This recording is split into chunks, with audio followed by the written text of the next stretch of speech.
Let's start with the game changer. Ever wonder why some edits just feel smoother? Take a second and think about your favorite YouTube videos. Notice how their movements flow in a natural, satisfying way. That's easing, and it keeps your viewer's brain hooked. Here is how to add keyframe easing in CapCut. Add a clip to your timeline. Create a keyframe about 1 second in at 50% scale. Go back to the start of the clip and add another keyframe. Then drag the scale at minimum. This creates a basic zoom in. It feels stiff, right? Right-click on the clip and select Keyframe Animation. Here's where the magic happens. You'll see a graph. The y-axis is the value, and in this case, it's the scale. And the x-axis is the time. Select both keyframes and select Easing. Click on the second keyframe. Gently drag the handle up and left. On the first keyframe, drag the handle to the right to create an ease out motion. You can adjust the keyframes to get the perfect animation.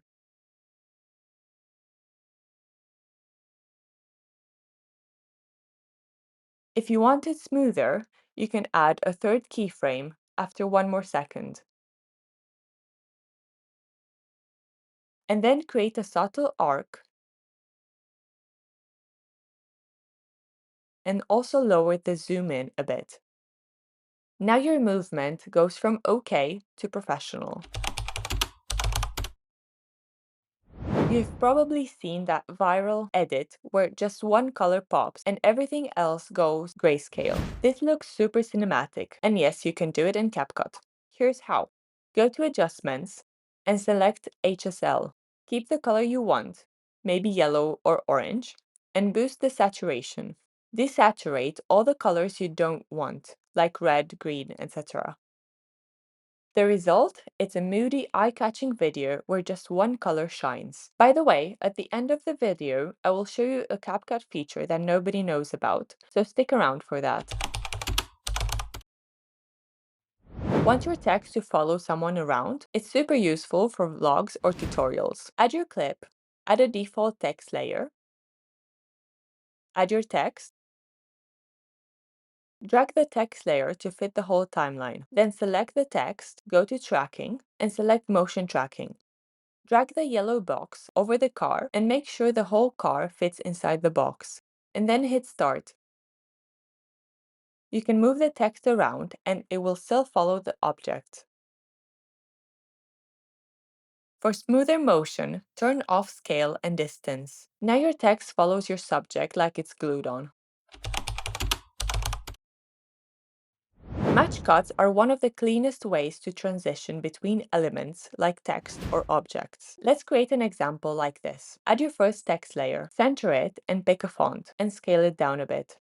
Move 10 to 20 frames forward and add a position keyframe.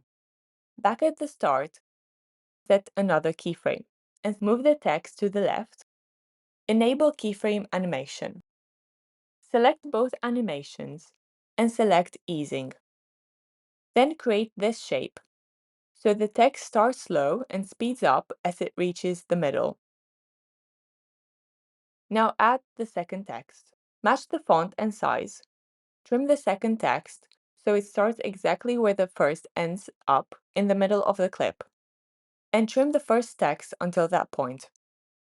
Just like before, add keyframes to the second text. First keyframe where the text is in the middle, and the second keyframe where the text is at the right side of the clip.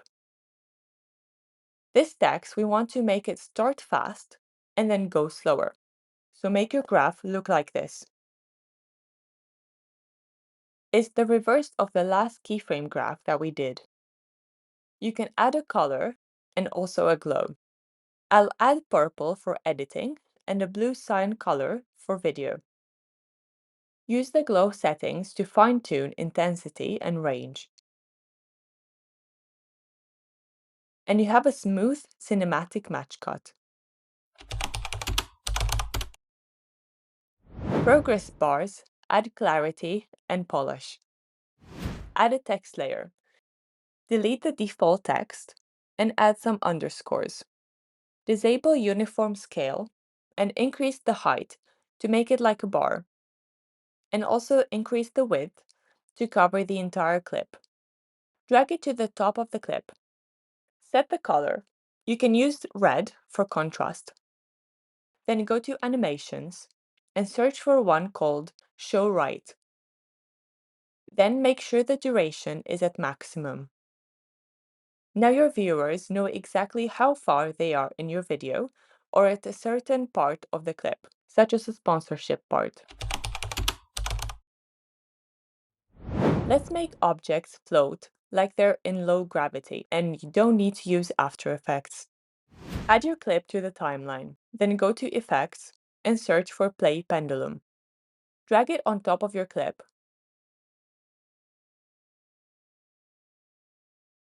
Turn down Twist and Sharpen, and you can also change the speed. I think somewhere around 40 is perfect. You can also add a background if you want. Now the object moves independently with a subtle bounce. It's clean and creative.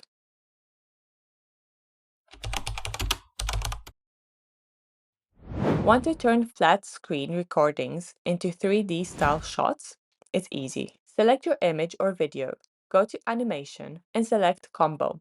Then scroll down until you find Flip 6.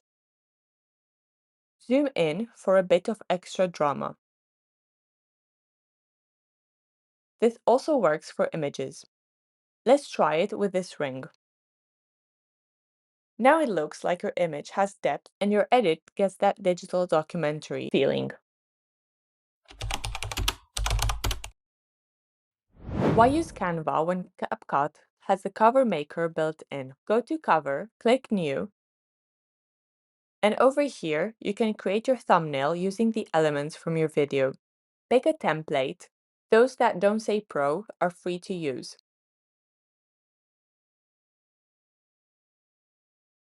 Customize text, people, and objects to match your vibe. You can even recreate viral covers for TikTok videos or YouTube Shorts right inside CapCut. If you're a content creator, try adding just 2 or 3 of these effects to your next video and build up from there. Drop a comment for any more CapCut video editing hacks and tutorials.